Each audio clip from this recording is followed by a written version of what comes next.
వనపర్తికి సంబంధించిన వివాదము ఇప్పుడు గాంధీ భవన్కి అయితే చేయడం జరిగింది. మెగారెడ్డి గారు అయితే ఉన్నారు, మాట్లాడించే ప్రయత్నం చేద్దాం. ఎలా చూస్తా ఉన్నారు సార్ చిన్నారెడ్డి గారు మాట్లాడిన మాటలు ఎలా చూస్తా ఉన్నారు? చిన్నారెడ్డి గారు మాట్లాడిన మాటలను మేము తీవ్రంగా ఖండిస్తున్నాం. వనపర్తి కాంగ్రెస్ పార్టీకి సంబంధించిన అందరి నాయకులు ఇక్కడ వచ్చున్నాం. ఆయన 2-3 విషయాలు చేస్తున్నాడు. పార్టీ అధిష్టానం మీద పార్టీ పైసలు తీసుకొని బీఫామ్ ఇస్తాను దాని మీద ఆయన మాట్లాడున్నాడు. దాన్ని తీవ్రంగా ఖండిస్తున్నాం. ఎందుకు ఖండిస్తున్నామంటే ఆయన కాంగ్రెస్ పార్టీలో నేనే సీనియర్ నాయకుడు అని ఆయనే చెప్పుకుంటాడు. ఆయన కాంగ్రెస్ పార్టీ ఎమ్మెల్యేగా ఆల్మోస్ట్ 8 సార్లు బీఫామ్ ఇచ్చింది, ఎమ్మెల్సీకి ఒకసారి ఇచ్చింది. మళ్ళీ ఇప్పుడు బీఫామ్ ఇవ్వకపోయినా ప్లానింగ్ బోర్డు వైస్ చైర్మన్ ఇచ్చారు, ప్రజావాణి చూడమని ఇచ్చున్నారు, ఎల్నినో కరువు మీద చైర్మన్ ఇచ్చున్నారు. ఇంత గౌరవిస్తుంటే కూడా ప్లానింగ్ బోర్డు ఎక్స్పైర్ అవుతుంది, మళ్ళీ రెన్యువల్ చేయడానికి కాంగ్రెస్ పార్టీ అధిష్టానాన్ని బ్లాక్మెయిల్ చేసే దిశగా మాట్లాడినట్లు మాకు అనిపిస్తుంది. ఏదేమైనా మేము ఖండిస్తున్నాం. దాంతోపాటు ఇంకా వేరే విషయాలు మాట్లాడు పార్టీకి సంబంధించింది. నేను ముఖ్యంగా ఆయనకు చెప్పదలుచుకుంది ఏంటంటే నేనే కాంగ్రెస్ నాదే వనపర్తి అంటున్నాడు. అది కాదు.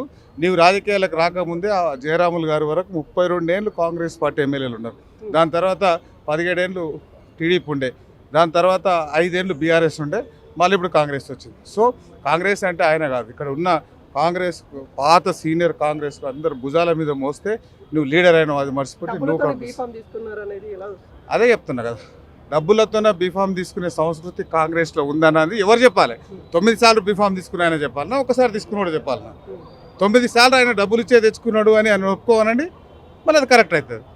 సో అధిష్టానం తప్పు పడుతున్నారు. డబ్బులతోనే మేనేజ్ చేస్తూ ఉన్నారు. అక్కడ అనుచరులు కావచ్చు, కాంగ్రెస్ నేతలు కావచ్చు, డబ్బులతోనే మొత్తం తిప్పుతా ఉన్నారు రాజకీయం. ఇప్పటిదాకా మీరు విన్నారు కదా, మా శంకర్ ప్రసాద్ గారు మాట్లాడున్నారు, అరటి పండు పార్లేజీ బిస్కెట్లు తీసుకొని నడిపించున్నాడు. సో అట్లా కాకుండా కాంగ్రెస్ పార్టీని నాకు బీఫామ్ వచ్చిన తర్వాత కాంగ్రెస్ పార్టీ నుంచి గెలిచిన తర్వాత పాత కొత్త ఏం చూడకుండా కాంగ్రెస్ కార్యకర్తలను అందరినీ వాళ్ళకి ఎక్కడ ఇబ్బంది పెట్టకుండా గుండెలో పెట్టుకొని చూసుకునేది. ఆయనకు డబ్బులతో ఇచ్చినట్టు ఆయనకు కనిపిస్తే నేనేం చేయలేను. మెగారెడ్డికి చిన్నారెడ్డికి ఎక్కడ గ్యాప్ వచ్చిందంటారు? మీ ఇద్దరి మధ్యలో అసలు గ్యాప్ రావడానికి గల కారణం ఏంటి? మెగారెడ్డికి చిన్నారెడ్డికి ఏం గ్యాప్ లేదు. సో ఆయన ఇప్పుడు ఎవ్వరు కాంగ్రెస్ కార్యకర్తలందరూ 40 ఏళ్ళు ఆయన విశ్వరూపం చూసి కాంగ్రెస్ పార్టీ కావాలి మాకు, కాంగ్రెస్ పార్టీ మీద మెగారెడ్డి వచ్చినా సరే ఇంకెవరు వచ్చినా సరే కాంగ్రెస్ పార్టీ చేకూరితే ఎవరికి బీఫామ్ ఇస్తే వాళ్ళు ఎంబడి ఉండేవాడు ఆయన నచ్చలేదు. సో అది దానికి మేమేం చేయలేం కదా. జీవన్ రెడ్డి అయితే తిరగబడతాం, ఖచ్చితంగా కొట్లాడతాము, ఎవరైతే కాంగ్రెస్ పార్టీని నమ్ముకున్నారో వాళ్ళు ఖరారైన కాంగ్రెస్ వాళ్ళని బతికించుకుంటాం అన్నట్టుగా మాట్లాడుతున్నారు. అసలు ఎవరున్నారు ఆయన ఎంబడి? కాంగ్రెస్ వాళ్ళు ఎవరు లేరు, మొత్తం బీఆర్ఎస్ వాళ్ళు ఉన్నారు. నిరంజన్ రెడ్డి, చంద్రశేఖర్ రెడ్డి ఆత్మ 2 కలిపితే చిన్నారెడ్డి. సో ఆయన ఎంబడి ఎవరు లేరు. మీరే బీఆర్ఎస్ టచ్ లో ఉన్నారు అన్నట్టు. అందుకే నా ఫోను ఆయన ఫోను 2 నేను డీటెయిల్స్ తెప్పియమని మేము ఇచ్చిన లెటర్లో ఉంది. గవర్నమెంట్ మా సీఎం గారు కూడా ఇస్తాను. ఎవరు బీఆర్ఎస్ వాళ్ళతో టచ్లో ఉంటే వాళ్ళని రాళ్లతో కొట్టమని చెప్తాం.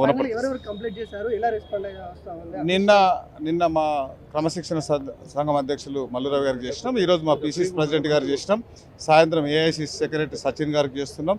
4:30-5 o'clock సీఎం గారు అపాయింట్మెంట్ ఇస్తే ఆయనకు చెప్తున్నాం. దాని తర్వాత ఢిల్లీకి వెళ్ళి ఎల్లుండి మీనాక్షి గారికి, రాహుల్ గారికి, మల్లికార్జున్ ఖార్గే గారికి, కేసీ గారికి కూడా చేస్తున్నాం. మహేష్ కుమార్ గారు ఎంత సీనియర్ నాయకుడు, ఇప్పటిదాకా మీరు విన్నారు, సీనియర్ నాయకుడైనా ఎవరైనా ఈ వాయిస్ రికార్డులు పేపర్ కటింగ్లు అన్నీ మేము తీసుకున్నాం. దాంట్లో ఏమైనా కాంగ్రెస్ పార్టీకి అగెనిస్ట్ ఉంటే చర్యలు తీసుకుంటామని ఆయనే చెప్పారు.